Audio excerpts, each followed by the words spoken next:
Hi guys, my name is Aditya और आज मैं आपको ES1 की शॉर्ट समरी दे रहा हूँ जिसका आप देख करके ES1 फटाफट रिवाइज कर सकते हैं। तो जल्दी से रिवाइज करते चलिए। ES1 था क्या? ES1 था डिस्क्लोजर ऑफ अकाउंटिंग पॉलिसीज। तो कॉन्सेप्ट यहाँ पे लिखा हुआ है और क्या उसके अंदर का कंटेंट है वो यहाँ पे लिखा हुआ है। तो जल्दी जल्दी रिवाइज करते हैं। ES1 का डील विद किससे डील करता है? ES1 का मतलब होता है डिस्क्लोजर ऑफ अकाउंटिंग पॉलिसीज, यानी अकाउंटिंग पॉलिसीज जो भी ऑर्गेनाइजेशन बनाई है उसका डिस्क्लोजर देना पड़ेगा। इसमें क्या क्या है? सबसे पहला वर्ड आता है अकाउंटिंग पॉलिसी। किसको बोलते हैं? अकाउंटिंग पॉलिसी का मीनिंग क्या होता है और कौन-कौन से एरिया है जहाँ पे अलग-अलग अकाउंटिंग पॉलिसी अलाउ करे जाते हैं और उससे रिलेटेड हमें क्या डिस्क्लोज करना है और डिस्क्लोज करने के लिए और बेसिस ऑफ सिलेक्शन क्या होगा, यानी कि अकाउंटिंग पॉलिसीज किसको बोलते हैं ये आपको पता होना चाहिए।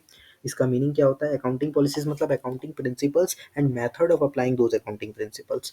तो आपको सबसे पहले मीनिंग पढ़ना है, फिर वो सारी एरिया पढ़ना है जहाँ अलग-अलग अकाउंटिंग पॉलिसीज को अलाउ करा गया है, उससे रिलेटेड डिस्क्लोजर पढ़ना है और कोई भी ऑर्गेनाइजेशन जब अपने अकाउंटिंग पॉलिसीज को सिलेक्ट करेगी उसके क्या बेसिस वो फॉलो करेगी, किस आधार पर वो अपने अकाउंटिंग पॉलिसीज को सिलेक्ट करेगी। सबसे पहला पॉइंट आता है अकाउंटिंग पॉलिसी।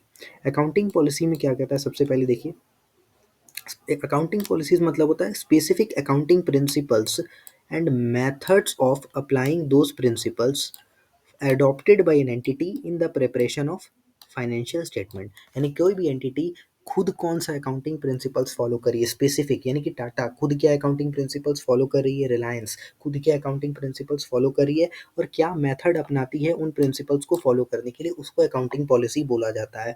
मतलब हर ऑर्गेनाइजेशन का अलग अलग अकाउंटिंग पॉलिसीज होगा। हम बोले बिल्कुल सही, टाटा का अपना अलग होगा, रिलायंस का अपना अलग होगा। स्पेसिफिक वर्ड बोला जाता है ऑर्गेनाइजेशन के हिसाब से कि आप कौन सी अकाउंटिंग प्रिंसिपल्स फॉलो करते हैं, रिलायंस कौन सा फॉलो करता है और मेथड क्या अपनाता है उन प्रिंसिपल्स को फॉलो करने का। और कोई भी एंटिटी जो अडॉप्ट करती है इन अकाउंटिंग पॉलिसीज प्रिंसिपल्स को in the preparation of its financial statements, यानी कि वो एंटिटी जब अपने फाइनेंशियल स्टेटमेंट्स को प्रिपेयर करेगी तो उन अकाउंटिंग प्रिंसिपल्स को वो फॉलो करेगी और उन्हीं अकाउंटिंग प्रिंसिपल्स को उस ऑर्गेनाइजेशन की अकाउंटिंग पॉलिसीज कहा जाता है। इसमें क्या-क्या आता है? फंडामेंटल अकाउंटिंग असम्पशंस ये भी आता है और इससे रिलेटेड डिस्क्लोज़र भी आता है कि अगर आप अकाउंटिंग पॉलिसीज़ को बदलता है कोई भी ऑर्गेनाइजेशन तो उस केस में आप क्या करने वाले। एक मिनट मैं इसको ज़रा क्लीन कर लेता हूँ। ओके, तो ये आपका यस, देखिए, तो सबसे पहले हमने क्या पढ़ा? AS1 डील किससे कर रहा है, फिर उसके बाद अकाउंटिंग पॉलिसीज़ किसको बोलते हैं। तो अकाउंटिंग पॉलिसीज़ का डेफिनेशन यहाँ पे लिखा हुआ है, अडॉप्ट करता है कोई भी एंटिटी। उसके बाद फंडामेंटल अकाउंटिंग असम्पशंस के बारे में पढ़ना और उससे रिलेटेड डिस्क्लोजर्स जब आप अकाउंटिंग पॉलिसीज़ को चेंज करेंगे। आइए अगला पढ़ते हैं। कौन-कौन से एरिया जहाँ पे अलग-अलग अकाउंटिंग पॉलिसीज़ अडॉप्ट करी जा सकती हैं, मतलब जहाँ पे ऑप्शंस आपको दिए गए हैं। जैसे सबसे पहला है वैल्यूएशन ऑफ इन्वेंट्री सॉरी। तो इन्वेंट्रीज़ का जब भी आप वैल्यूएशन करेंगे, चूँकि AS2 बताता है कैसे इन्वेंट्री का वैल्यूएशन करना है। इन्वेंट्री वैल्यूएशन करते समय 2 मेथड है, फीफो एंड वेटेड एवरेज, तो आप कोई भी फॉलो कर सकते हैं। उसी तरीके से वैल्यूएशन जब आप इन्वेस्टमेंट का करेंगे, इन्वेस्टमेंट के लिए भी आपके पास सेम चीज़ें हैं। इन्वेस्टमेंट के लिए भी आप क्या है, आपके पास अलग-अलग ये है, अलग-अलग मेथड्स हैं, तो वहाँ पे भी आपको ऑप्शन मिलेगा। तो वैल्यूएशन ऑफ इन्वेंट्री हो गया, वैल्यूएशन ऑफ इन्वेस्टमेंट हो गया। उसी तरीके से book value of the PP, PP मतलब प्रॉपर्टी प्लांट एंड इक्विपमेंट, इसकी बुक वैल्यू जब आप कैलकुलेट करेंगे, बुक वैल्यू का मतलब होता है वो वैल्यू जो कि बैलेंस शीट में दिख रही है, उसको बोलते हैं बुक वैल्यू। तो वो आप जब कैलकुलेट करती है कोई भी कंपनी तो वो कौन-कौन से मॉडल अपना सकती है, उसमें भी तो PP is also called fixed assets, property plant and equipment and it is also called fixed assets. तो इसके लिए भी 2 model, cost model, revaluation model. AS one में आपको सिर्फ मॉडल्स बताए जा रहे हैं, इसको डिटेल में आपको AS10 में पढ़ना है।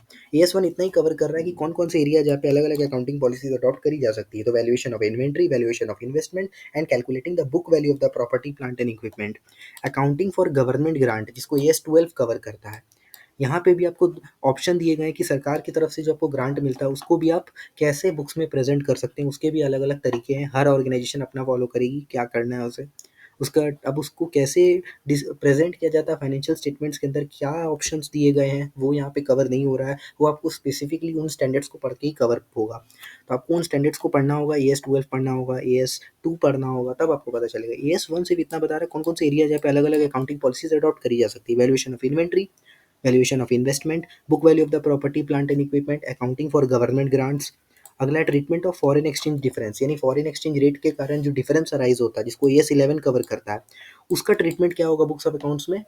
उसको भी कौन कवर करता है? AS11 कवर करता है, लेकिन उसका ट्रीटमेंट हमें यहाँ नहीं सीखना है। हमें ये बताया जा रहा है कि कौन कौन से एरियाज हैं, मतलब यहाँ पे भी ऑप्शन है एंटिटी के पास कि फॉरेन एक्सचेंज डिफरेंस के कारण जो भी डिफरेंस अराइज होता है, चाहे उसका ट्रीटमेंट कैसे कैसे कंपनी कर सकती है।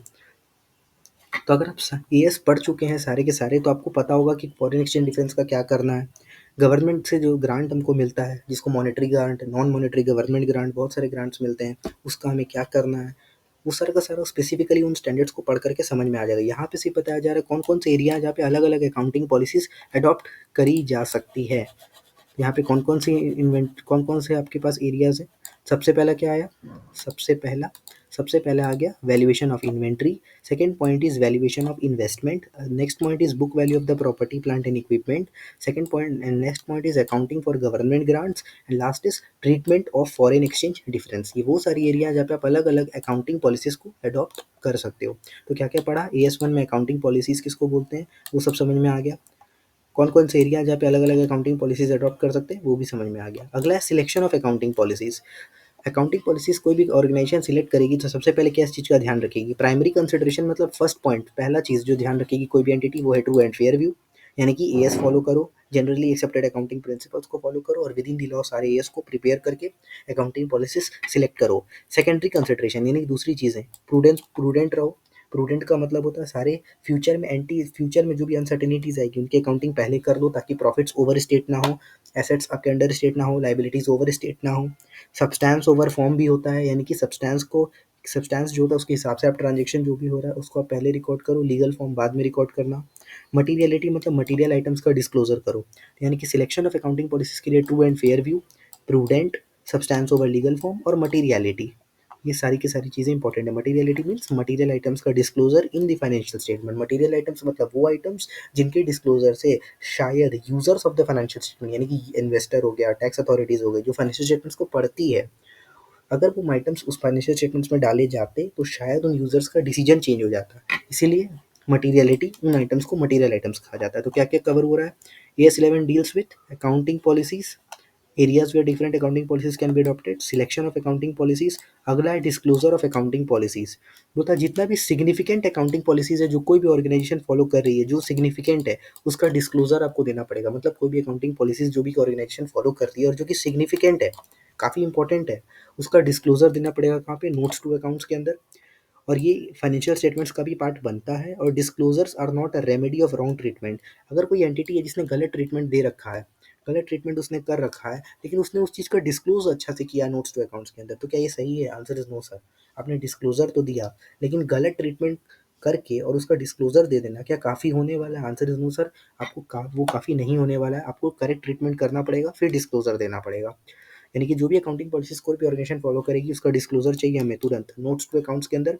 और notes to accounts financial statements का पार्ट बनता है। और खाली डिस्क्लोजर करने से नहीं होगा, डिस्क्लोजर चाहिए प्लस करेक्ट हमें ट्रीटमेंट चाहिए। रॉन्ग ट्रीटमेंट वाला डिस्क्लोजर देके it is not a good thing, ये गलत है, ऐसा नहीं होना चाहिए। सारा का सारा disclosures true and fair view होना चाहिए। अगला है चेंजेस इन अकाउंटिंग पॉलिसी। सबसे इंपॉर्टेंट है कि अगर आप अकाउंटिंग पॉलिसीज को बदलती है कोई भी ऑर्गेनाइजेशन तो क्या क्या करना पड़ेगा। तो लिखा है कोई भी चेंज अगर आप करते हैं अकाउंटिंग पॉलिसीज के अंदर जिसका मटीरियल इफेक्ट है, यानी कि कोई भी चेंज आप अकाउंटिंग पॉलिसीज कोई भी ऑर्गेनाइजेशन कर रही है जिसका बहुत ज़्यादा इफेक्ट पड़ने वाला है करंट पीरियड के अंदर और फ्यूचर पीरियड के अंदर भी, यानी आने वाले सालों में भी ऑर्गेनाइजेशन के ऊपर कुछ चेंजेस देखने को मिल सकते हैं, उन अकाउंटिंग पॉलिसीज के कारण कुछ इफेक्ट पड़ सकता है, तो उन इफेक्ट्स का डिस्क्लोजर आज आपको देना पड़ेगा, जिसमें आपको बताना पड़ेगा फैक्ट मतलब आपकी पुरानी पॉलिसी क्या थी पहले आप वो बताइए, और आपने न्यू पॉलिसी क्या फॉलो की अब वो भी बताइए, और आप क्यों पुरानी पॉलिसी से नई पॉलिसी पे आ गए रीज़न बताइए। और ये जो आप आए उसमें हमें प्रॉब्लम नहीं है, चलिए पुरानी पॉलिसी आपने क्या थी वो बताई आपने कि हम पहले फीफो करते थे फॉलो, फिर आज हम वेटेड एवरेज करते हैं, तो हमने इन्वेंट्री का तरीका बदल दिया, तो अपनी ओल्ड पॉलिसी बताई, न्यू पॉलिसी बताई, आपने रीज़न बताया कि हम फीफो से वेटेड एवरेज में क्यों आए, कि हमने इन्वेंट्री का स्मूथ फ्लो हमें रिकॉर्ड करना था, बहुत ही अच्छे तरीके से उसको मैनेज करना था। अब इसका इफेक्ट भी बताना पड़ेगा कि ये जो आपने फीफो से वेटेड एवरेज में आया इससे आपको क्या चेंज आएगा, इससे बैलेंस शीट पे क्या इफेक्ट पड़ेगा, क्या क्या चेंजेस देखने को मिलेंगे आपके फाइनेंशियल स्टेटमेंट्स के ऊपर, प्रॉफिट ओवर हो स्टेट हो जाएगा, अंडर स्टेट हो जाएगा, जो भी होगा उसका इफेक्ट बताना पड़ेगा। यानी कि अगर आप अकाउंटिंग पॉलिसीज को चेंज करते हैं तीन चीज़ें बतानी पड़ेगी, फैक्ट्स मतलब old policy, new policy, reason for change of the policy कि पॉलिसी क्यों बदल ली आपने, और इफेक्ट यानी कि उस पॉलिसीज का क्या इफेक्ट पड़ेगा ऑर्गेनाइजेशन के ऊपर in the current period as well as in the future period. हालांकि अगर आप इफेक्ट बताने में असमर्थ हैं तो भी कोई दिक्कत नहीं है, उसमें कोई प्रॉब्लम नहीं है, इफेक्ट अगर आप नहीं भी बता पा रहे कोई प्रॉब्लम नहीं है, लेकिन आपको ये चीज़ें बतानी पड़ेगी कि आप फैक्ट बताइए, रीजंस तो बताना ही पड़ेगा आपको, उस पर आप छुप नहीं सकते। तो this is complete finally fundamental accounting assumption जो कि लास्ट है।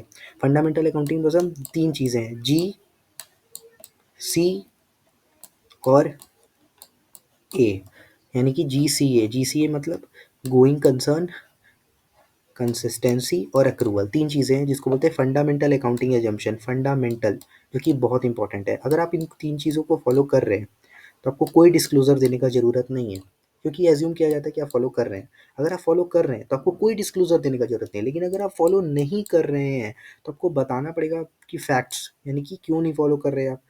फैक्ट्स बताना पड़ेगा कि ऐसा क्यों है, रीज़न बताइए कि आप मतलब ऐसा क्यों कर रहे हैं, क्यों आप फॉलो नहीं कर रहे इन फंडामेंटल अकाउंटिंग एजम्पशंस को, और क्या इफेक्ट इसका पड़ेगा आपके फाइनेंशियल स्टेटमेंट्स के ऊपर और आपके एंटिटी के ऊपर, उसका डिस्क्लोजर आपको देना पड़ेगा।